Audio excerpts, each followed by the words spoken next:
But I just want to signal that we are about to start the third panel, which is the first of agriculture. So if you could arrange yourselves so that you're able to see the panelists. And just to say that this is going to have a slightly different format. It's going to be a conversation. And we will be joined by Nolo, as well as Tandi. And online we have Nazeer, who will be joining us as soon as we can get connection.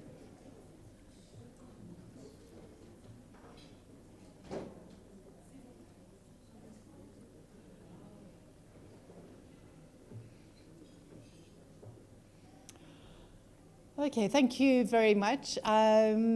And it is my absolute honor and privilege to be the moderator for this third session. I think the MEC this morning set out very starkly the challenges around women in agriculture. We know that women are seen as being responsible for a large extent for feeding people who are restricted to the ground. We know that in addition to social grants, the greatest form of access to food for lower income women is self-production. But there is also there are a huge number of barriers to that. But at the same time, what we are here to do today is to look at how women can not just survive, but also thrive. Both in terms of self-actualization, but also in terms of the sectors of, we heard about mining and now about agriculture. And there are so many intersectional challenges. There's access to land, access to seed, access to water and irrigation, access to markets, but also some of the questions about how, in terms of labor, women who are doing self-production are also tend to become employers. And if you employ members of the family, the questions of sort of labor rights, etc., come in. But having kind of described that very large degree of complexity, what we're going to do in the next 40 minutes is to have a conversation, and then the audience will be invited to be part of that conversation towards the sort of towards the latter half of the hour. So I would like to, I'm Isobel, and I am the Oxfam G20 Senior Policy Advisor. I used to head a feminist think tank called SPI, Social Policy Initiative, and we were very supportive of the universal basic income. But this year, working with Oxfam, I've been able to focus more on the G20 and how multilateralism actually relates to our everyday lives. So it's with great pleasure that I am here, and I'm glad that everybody has been fed. So.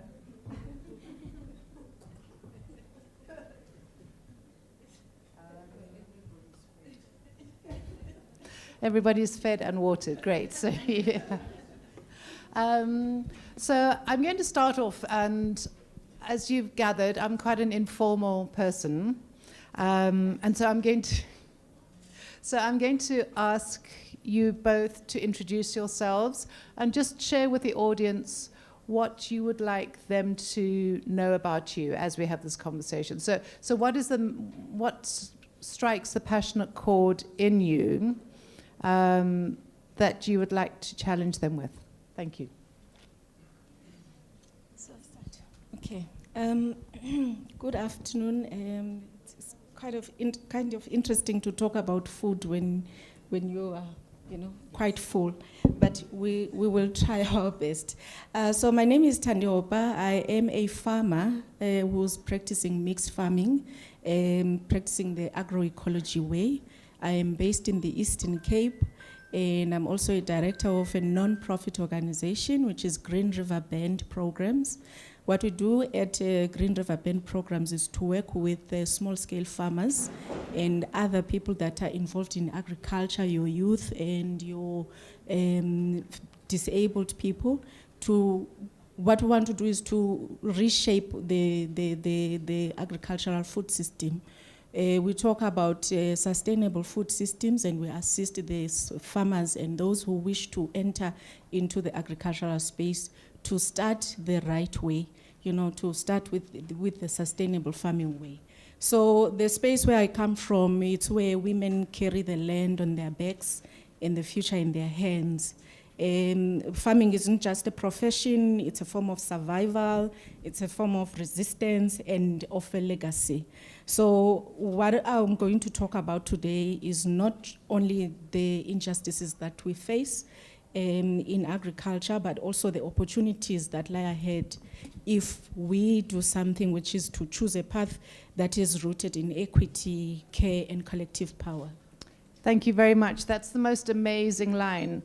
They carry the land on their backs and the future in their hands. I think that's beautiful, thank you. And I think you're also an incredibly well-dressed woman, I have to say. That's not part of the script, but I think we would agree. So thank you very much for that, Tandi. Nolo, can we ask you to introduce yourself? More the business look there. Thank you so much, Isobel, and good afternoon, everyone. My name is Lehlogonolo. Nolo is my new signature name that became more of a signature when I joined the Grosama Shell Trust. I am a project lead for the Fair for All project, which is done in partnership with Oxfam South Africa. So good to see my colleagues, a lot of my colleagues in the room, and also good to be sitting on this panel with Tandi. So I, as I said, I'm the project lead. So I joined the agri space really by a mere chance. When I joined the trust, I was more looking at research on financial inclusion, particularly for SMMEs, and they somehow liked me and kept me and pushed me into agri. And it's been such a learning space.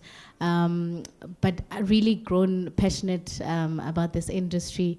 I'm really working with Abo Mama, I will say, because every day is a learning, and part of this passion is because I hope that the soil will remember their hands, and this is one of the powerful stories that we've curated for the women that we are on this project, that we've titled the book "The Soil Remembers Her Hand," and this part of the thing that really drives me to continue to advocate for gender transformation, particularly within the agricultural value chain. So thank you. Thank you very much. Mandisa, do we have Nazeer? Okay, so we'll continue. Thank you. Tandi, when you were describing your passion, I think for me, what struck me was two things. Firstly, what puts a feminist lens to a woman? What distinguishes a feminist from a woman in agriculture for you? Well, sorry. I think for me what's important is that land is a resource. And as much as it is a resource, it's also a relationship. We create a relationship with the land. So as a woman in agriculture, for me, it's important to make sure that the food that I grow for my family first is safe, is healthy, and is sustainable. And also while doing that, we make sure that we do not, we do not spoil the land that we're using. So for me, it's important that also I get other women on board to kind of, get into this just agricultural transition that where we talk about food sovereignty. I think also, as I've been also involved in the Civil Society 20 working group on poverty alleviation and food sovereignty, that's where you learn how other women, view their role in agriculture in the space and how they can make a difference to address climate change, to address all these ills that we were talking about earlier that needs social change. Thank you. I think that's really important, that the feminist sees the power in the land relationship, but also the sustainability. So, Nolo, can we just talk about access to land for women? and the challenges that impact on women's ownership of land at this stage. We'll come back then and sort of have a further discussion. Thank you so much. And I think in the light of the conversation that we're having, I think land in itself is a feminist issue, right? That really the conversation needs to start where production begins, and that is it with land. And seeing the social and cultural barriers that continue to persist. And part of the work that we've done really is to engage with women, particularly on the land issue. Part of the work that we've done is really to understand how socio-cultural barriers impact women to access land, right? And really we need to speak about land as a value chain justice, because if women continue to be impacted in terms of accessing land due to just the nature of being women, to say, because of the cultural barriers that are there in terms of getting your land through the cultural systems, there is that exclusion. So we need to, first, the conversation needs to start with land, because that's where production is. And if you don't have that access, then the challenges continue from then on. Yeah. Thank you. Tandi, just taking up the point about the agricultural value chain. So you have access, you have seed banks, you have... Firstly, can you tell me, do we still have extension officers for emerging farmers in the community? And then secondly, what are concrete challenges that you've experienced in terms of the full value chain that Nola was also referring to? So for you to be a thriving entrepreneur, and I was going to say capitalist, and then I thought, no, we can't use that word. A thriving entrepreneur with a who wants to scale up and start employing other women. What would you say are the greatest challenges which we can, from this T20 event, list as a recommendation, a policy recommendation to address? Thank you. Thank you, Isobel. I think to answer your first question, we do have extension officers. And I think for us as farmers, it's also our responsibility to get the extension officers on board to understand what farmers want, what kind of support we want. Because I think accessibility needs to be central to land justice as well, as you were saying, because the imbalances that we are facing in land ownership and control, I think we've said a lot about land access today. Those imbalances, they're saying to us that we must recognize one another. We talked about inclusivity, and we talked about, how do we make sure that we include everyone. We're also talking in the agricultural sector about including people with disabilities.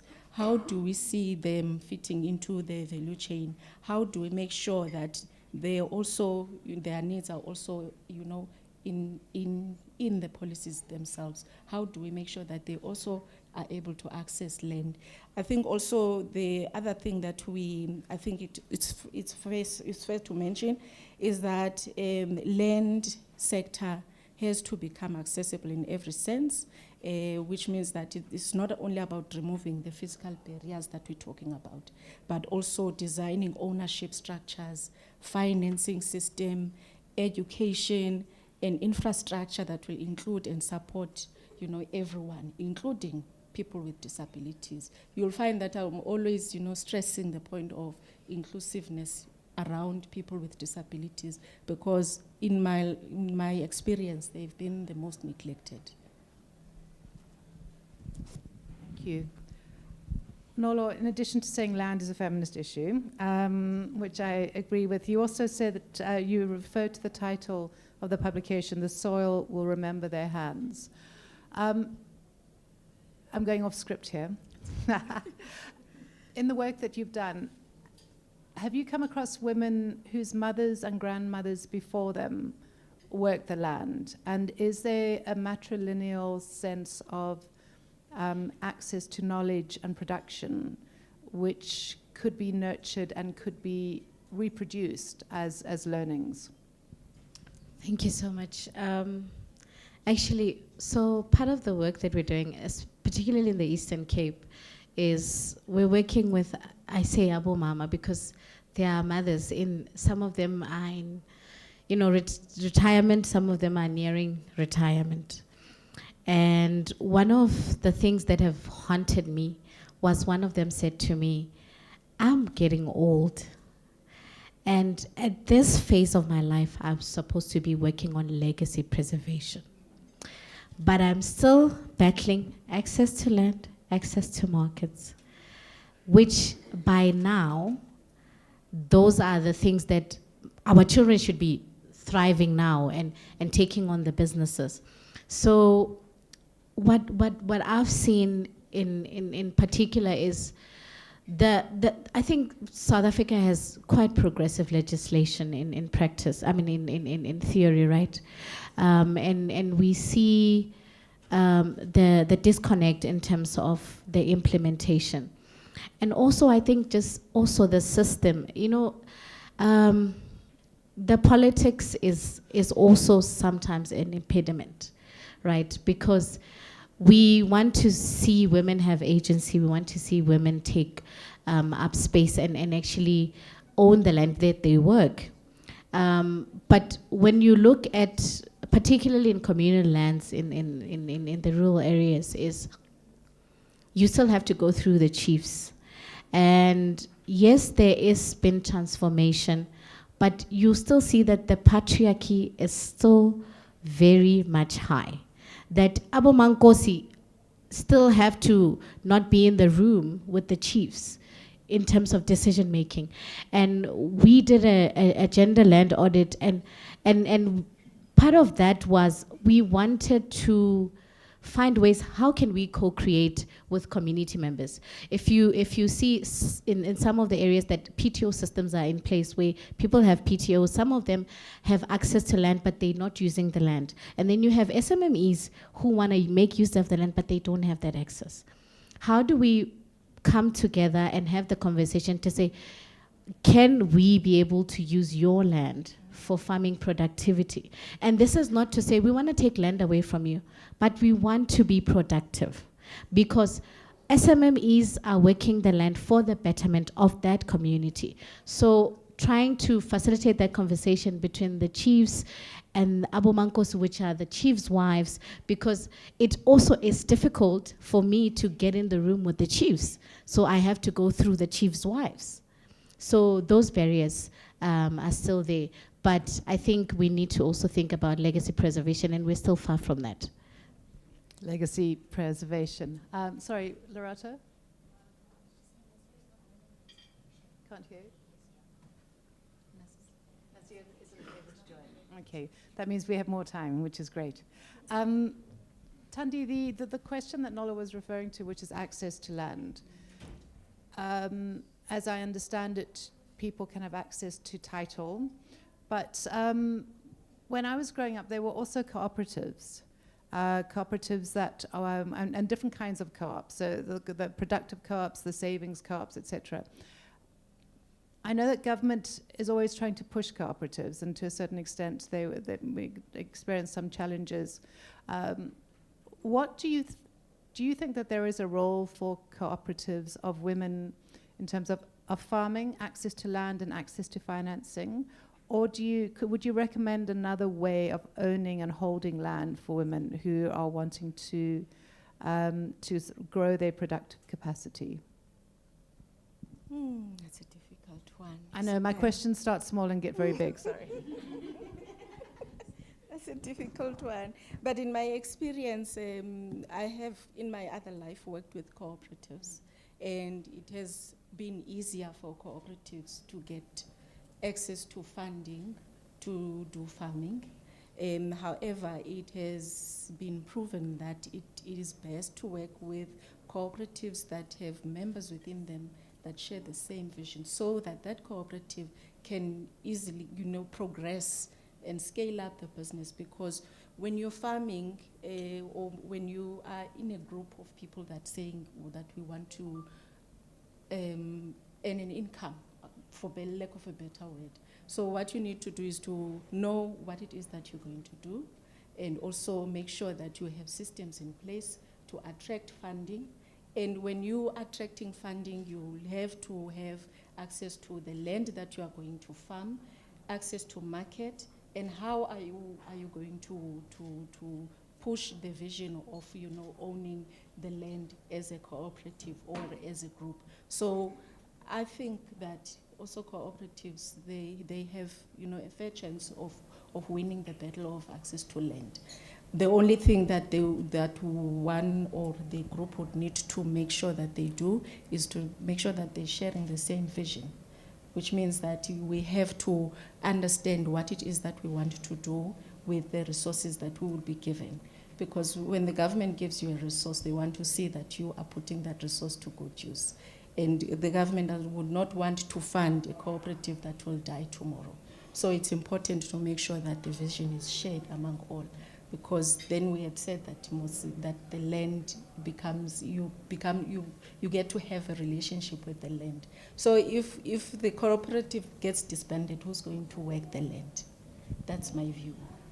I think that's really important, sharing the common vision. I know that in the past, when cooperatives were first mooted by government, they came with a promise of cash. And so for many people, the idea was to form a cooperative, take the cash, and then there was no business structure left. And so I like the idea of, and in fact, I think that's what many of our organizations can do, is the self-actualization of coming together with the planning the vision, planning the business plan. I believe that Nazeer is able to join us, but Nola, I did want to ask you, you mentioned almost the generational gap.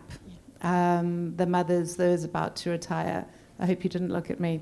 But we also hear that youngsters don't want to be on the land, that they want to be in the cities, they want the fast life and the bright lights. Have you found that there is a thirst for land amongst young people? And is there a difference in the way that they see themselves vis-a-vis the land? Do they have a different relationship to the land that my generation, for instance, would have? Thank you so much. I do think young people are quite eager. And I think in my experience, especially with the Fair for All project, is that we have a mix. So there's young people and there's the elderly mamas. And you see with the young people, they're quite driven, right? So they're pushing, they're pushing through how can they bring transformation, particularly on the policies, and also just help, and also with technology, right? So where you see the gap, particularly with Abu Mama, that might not be as glued up with technology or what are some of the innovations that are coming through, but the young people are able to bring in that, bridge that gap.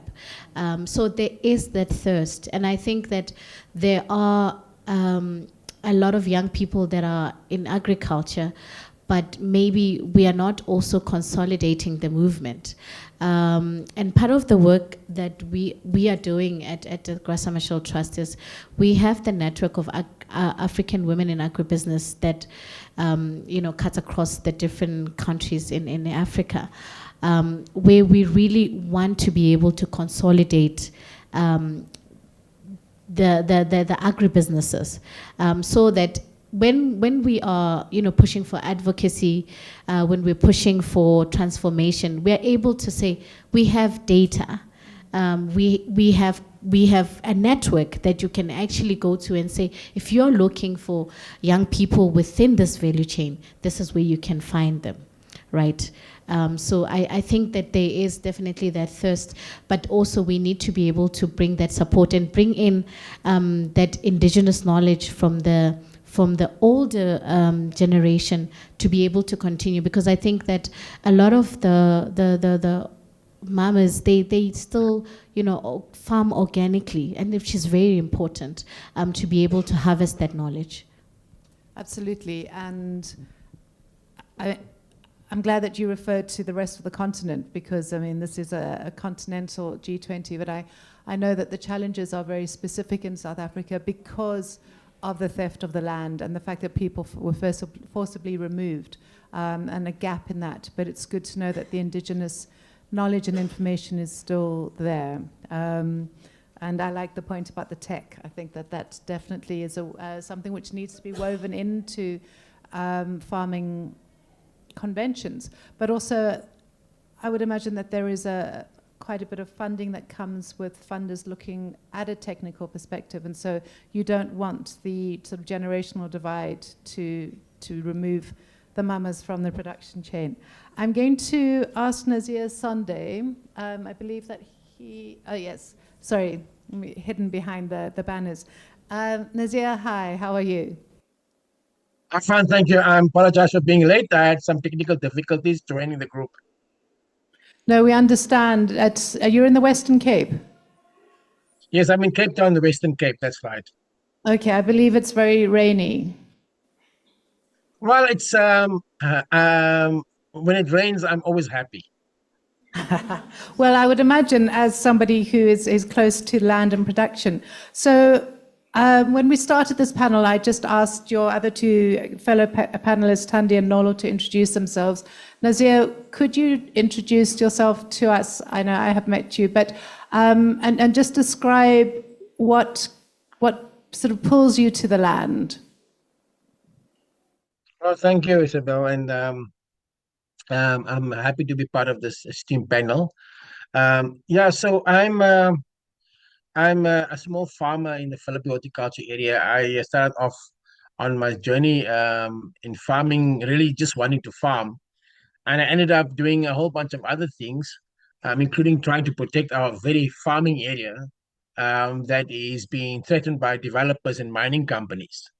So my relationship with the land really, I think my mother described it the best, I think. She said to me, you went onto that land there where we were first removed under apartheid in Group Areas Act, and you went back there because your navel is buried in the land. So you have that connection with the land. So I'll take that one. Wow, that's unique, unique to many people in this country, and I love the fact that your mother knows you that well. So could you just, I mean, I'm interested in the peri-urban farming. As I remember, Philippi, it's on sort of the outskirts of the more densely habited places. How do you see sort of urban farming? Are you able, for instance, to have greater access to markets through supermarket access? And do you think urban farming is a viable way forward? Thanks. Yeah. So while we are located in the urban area of Cape Town, we essentially have become a suburb of Cape Town. But we were traditionally a peri-urban farming area. And through the Group Areas Act, when a lot of people were removed from the city and the townships were born out of that removal, which is plain, Kailicha, etc., a lot of our farming land was lost for urban development. And so for us, so we consider us peri-urban agriculture and farming area, and there are many benefits that we see being located in a peri-urban area. We have close access to the market, which is fantastic, actually. In fact, out of our farming area, 60% of the production of vegetables and herbs are actually going into the informal economy, into the vulnerable areas around us, Kailicha, Guguletu, Mitchell's Plain, etc., and reach people directly through hawkers and spaza shops and small shops. And only 40% is actually going now into the supermarket chains. And our location makes it very easy and for the bucky traders, the informal traders to come in, pick up bucket of produce, and then sell it into their communities. So the location is so important for us, and one of our big arguments that we're making in trying to protect the area. Peri-urban areas are generally also under a lot of pressure from urban developers and urban sprawl. And so those are the challenges that we're facing in trying to protect the area as the city's development policy seem to be at odds with itself by trying to build out and sprawl instead of building up and densify. And so to answer your question, yes, it's not only are we favorably located to access everybody's kitchens in the city, we also perform a whole bunch of other functions for the city, including ecosystem services, water supply, and so on. So yes, it's a very important element of our area. Thank you. You're just catching up on your questions. That's why I'm firing them all off to you for the next round as well, and then I'll come back to the other panelists. I'm curious to know whether you see a difference in organizing approaches between women farmers and men farmers, and at an arm's length distance. Could you make recommendations, which we're looking for in terms of sort of policy recommendations, about what kind of organizing structures you would recommend for emerging farmers who are wanting to break into the market of food production? Well, there are a couple of things. So the first thing, I think the important thing is for farmers to network. And I must tell you that actually the majority of small farmers, subsistence farmers, are actually women.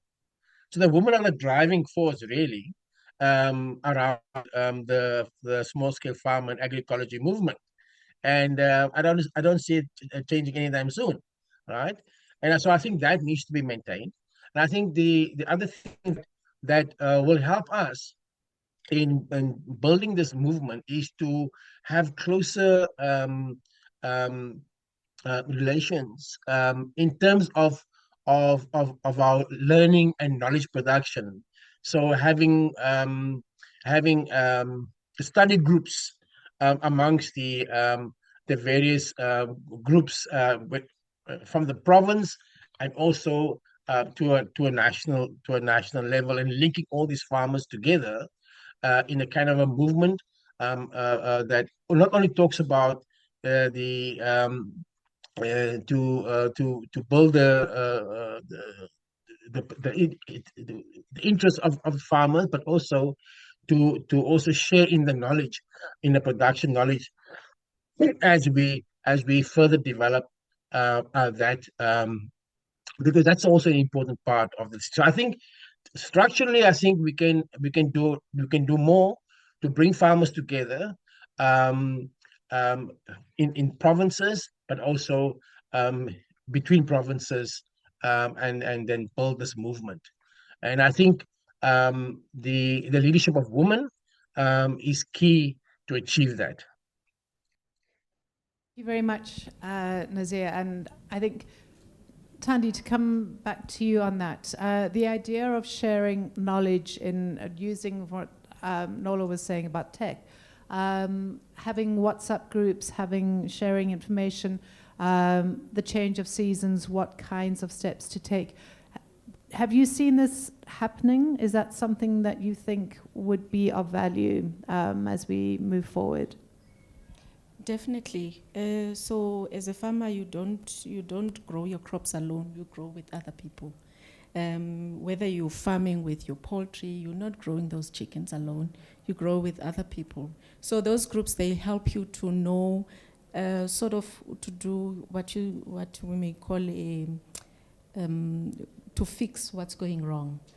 when you don't know what's happening with my chicken, then I go onto the poultry group and then I ask a question. So one of the eyes on my chicken is swollen. What is the cause?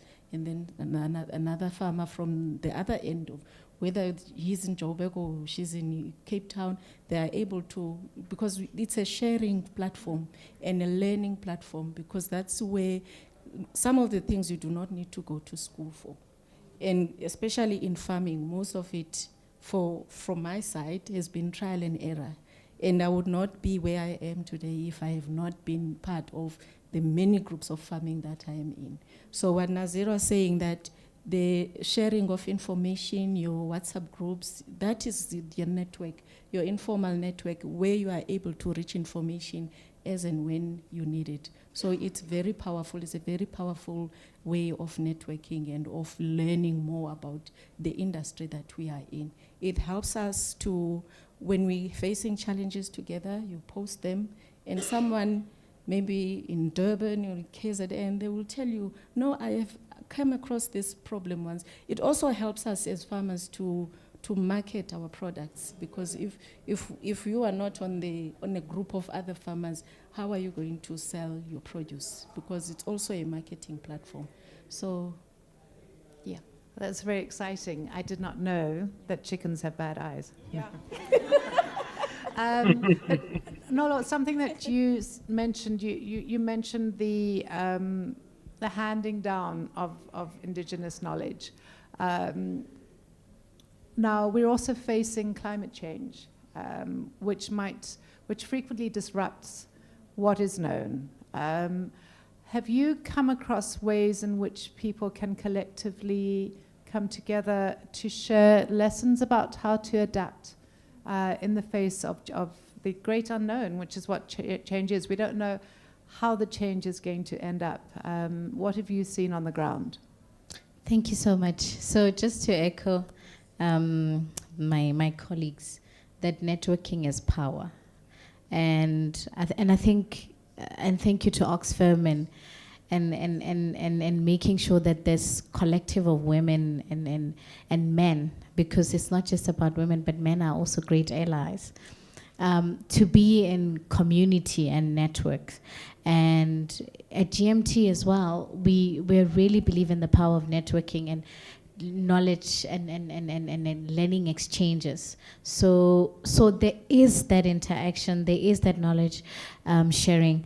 But when we're looking at climate change, I mean, just a recent example, I work a lot in the Eastern Cape, and the impact of the floods in Tata has been so devastating, and it's one of the things that, you know, because to come up, you know, come back from that, it's really, really, really difficult.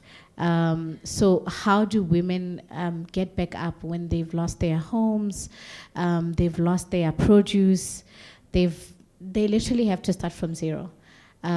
So there is that community. It might not be monetary, but being in these networks and being in these groups where women encourage each other.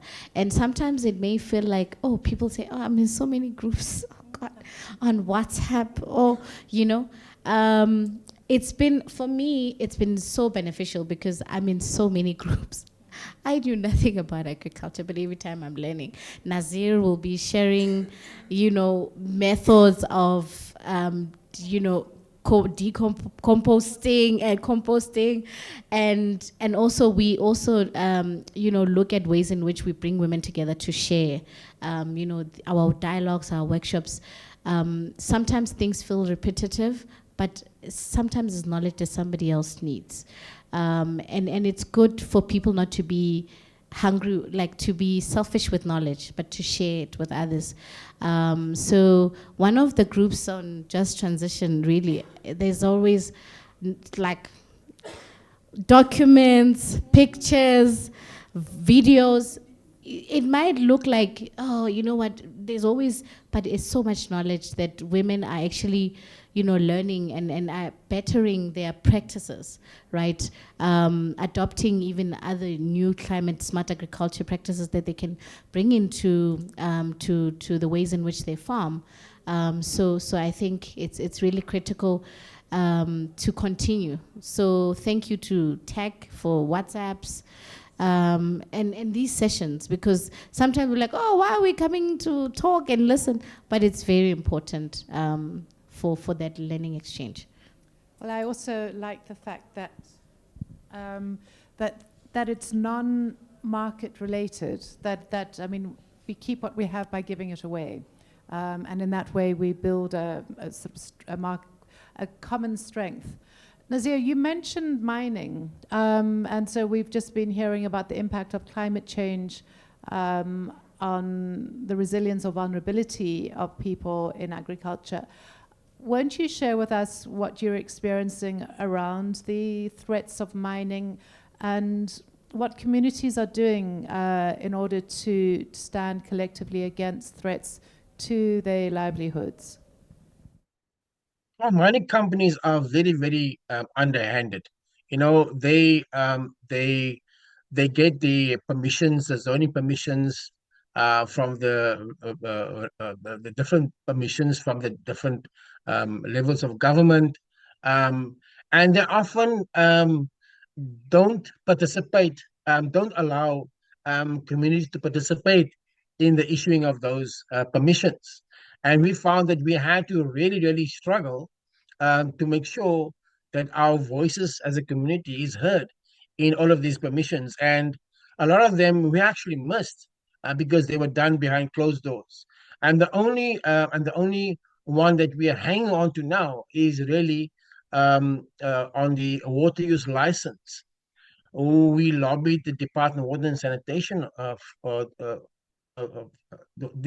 we lobbied the Department of Water and Sanitation in order for them to consider not issuing concept glass with a silica sand mining license. And so the lack of public participation is a major thing, and it's designed in such a way that that is done on purpose, just to exclude the voices of communities. All right, and we've also learned that actually in the latest the latest Water Act, there's no real mandatory public participation requirement by the Department of Water and Sanitation for mining activity. So mining companies don't have to don't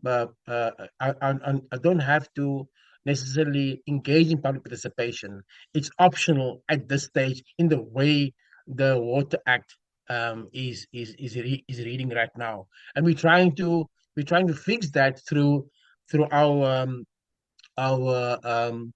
the appeal by concert glass to appeal the issuing of the refusal of the department to give them a water use license.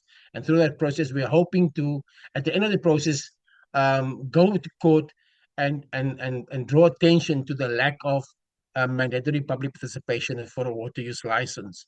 But on the policy side, Isobel, if I just may, I think there are also three other things that I think needs attention from farmers and communities. And I think and I just want to talk just a minute about that. So the one thing is directs us as farmers directly is the loss of agricultural land. We are losing a lot of agricultural land over the last 30 years, and the PHA is a case study on how that is happening. And we've just seen President Ramaphosa sign the Preservation and Development of Agricultural Land Act in June. So that's a good step in the right direction. Except now we need to put public pressure on the municipalities and the government departments to actually implement what the act is saying, that we need to protect high potential agricultural land. The second thing that I think we need to think about and us as farmers put public pressure on, is the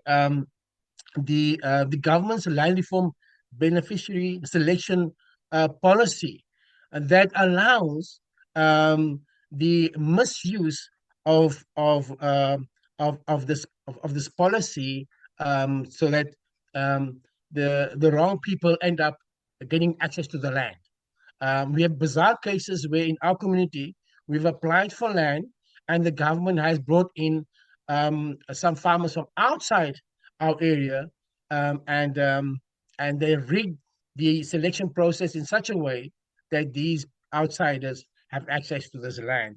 We are now appealing that, and we're hoping to fix that um, through our court process. And the and so part of that is also that the minister Mtsonso Mzwanele Mtsonso as new equitable access to land bill. And I think we need to support that equitable access to land bill so that we can have a more just and equitable access to land for farmers and communities in the area where the land reform is taking place.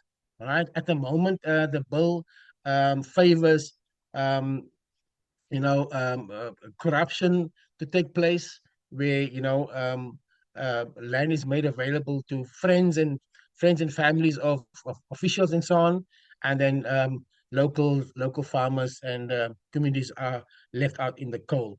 And the last one, I think is important that we should think about in terms of policies, is the municipal waste management policies across the country. I think we need to think about how can we put pressure on our municipalities um, to divert organic waste to landfills, but to farmers who can have access to that as compost, for them to improve their livelihoods and make the land reform sustainable. So I think I was just wanted to mention those kind of policies. That is the some of the acts already and some of our policies. I think we need to kind of think about how can we put pressure on government to realize those and implement those policies and acts. Thanks. Thank you. Thank you very much for that. I mean, it sounds as if, again, the challenge that we have of government working in silos permeates this sector as well. And I remember back in the early days of democracy, there was a huge divide within cabinet about whether land should be commercially farmed in order to promote export, and so money sort of coming into the economy, or whether it should be sustainable and people should be given access to their own ability to generate their own food security.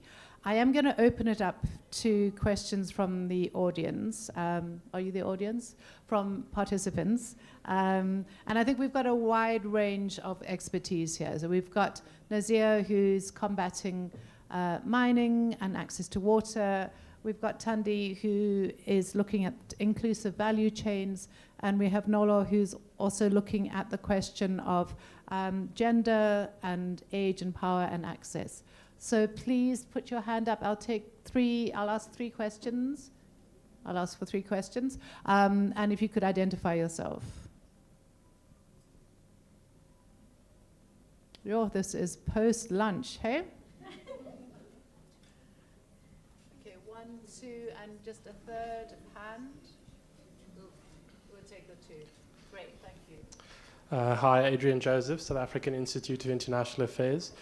I would just like to ask Nazeer, in some of the case studies that he was speaking about, a really important form of community resistance was redress through the court system and using the legal system. So I'd just like to maybe hear from him about what are some of the challenges and opportunities with going through the courts to achieve better community activism, particularly as it relates to protecting agricultural land from expanding mining activity. Thank you. Thanks for that, Adrian. And next to you. Good afternoon. Yeah, it's after lunch. And my name is Tami Mfundisi, and represent an organization called Show Me Your Number. And I think for me, it's both as a parent, but also as, you know, somebody who's working in NGOs, in terms of how practical is it? Because I grew up in the days where farming, or, you know, we used to do in schools. And for me, it was really a part of education, because you could go back home and, you know, grow some, you know, some of your crops, some of your vegetables within your home system, and also, like, you know, poultry. And I think it's one of the things that, as part of the G20, you know, summit, we need to reintroduce, because we have a school. I know there's a school of Katlehong speciality, and what I saw there is something that we as South Africans need to consider, especially for young people who will not be academically progressing in terms of getting them the degree. And I think it should start from a young age, as we used to do it in our olden age. And I think for Nolo, is it something that you think within our communities, is it practical, or we've lost it, it's gone and sort of dead? Thank you so much. Thank you very much. Those two questions. Is there a third hand? Then I'm getting warning signs about the length of time of this. So Nazeer, I'm going to ask you to respond to Adrian, and then Nolo to respond to Thembi Findisa. There. And then I'm going to ask each of the speakers just to have one final wrap up. So Nazeer? Yeah, thanks, Adrian. You know, the court is the last resort, and it's the most expensive resort, all right? Because, you know, when it comes to legal cases, access to the right advocates to win your court cases, never mind how amazing your constitutional argument is, often rests on the advocates who represent you in court. We found this out, right? So it's not really about the constitutional issue that you're dealing with, but it's also the advocates who are representing you, who are specialists in the field. So for that reason, you know, it's expensive, and often we as communities don't have access to the funds and to public law to be able to do that. So really, the thing that we've done over the years is we have explored all the public participation platforms available to us. So developments have to go through a public participation process, and even if there is not one, in the case of the water use license, we made sure that we did participate anyway to reform that. And so so these public participation platforms are important to then deal with the court case, the legal issues out of court. And one of the things that we have done is we've actually mobilized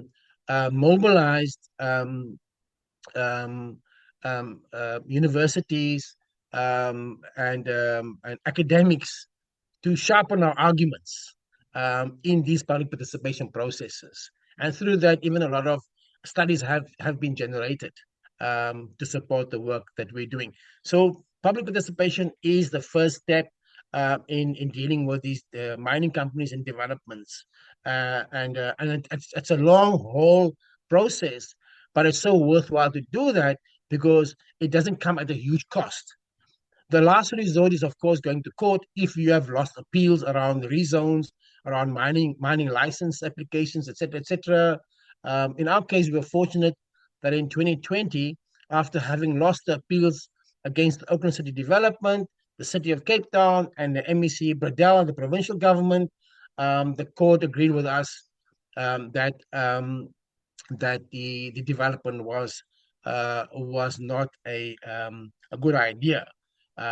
So there and then another thing to also that we learned in this journey is that we could often do our own research and that'll help lawyers who want to help on a voluntary basis do that much easier because they don't have to spend a lot of time doing some of the research. So we've also, communities can also do some of their own research as well as participating in the public participation processes. And really, the court is the last resort because court is the expensive resort.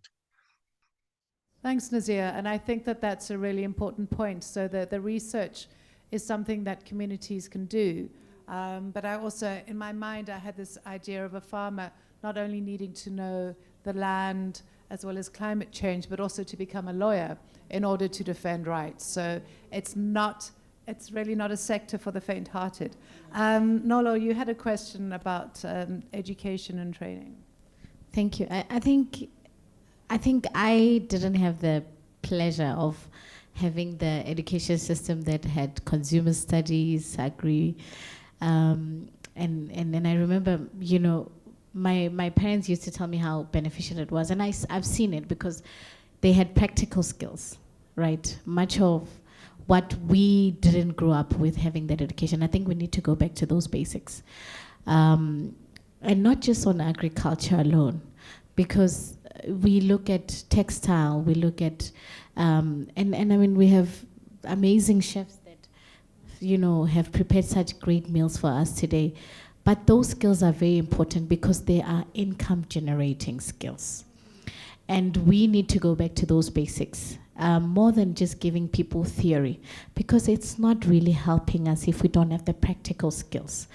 And also, with the tech, with young people that are being so innovative, and we're also always critical of MA 2000, but they have taken tech to work for them. So we need to go back to that basic, give them their practical skills because they are the ones who also help us transform the agribusiness with the tech, with all that, but we need to go back to the basics. I think it's very important. Thank you very much. And I will give the last word, have you seen, we've been told 1 minute, to Sis Tandi. Okay, thank you. I think for me, a lot has been said because now we want to know what do we need to do to change the trajectory. I think for agribusiness, I will say that it's important that we empower women across the value chain, not just as people that are working the land, but as decision makers and landowners. And we need to make sure that we create more opportunities for women to own land. And then I think also it's important for our government to redirect their subsidies and climate finance into women-led agroecological systems. And I cannot stress this enough, that agroecology is a solution to our climate change problem. Wow. Thank you so much. Andla. And thank you to my 3 panelists, to Nazeer, to Tandi, to Nolo, and definitely for the solutions. I know this will not be the last conversation we have. Thank you very much, the audience.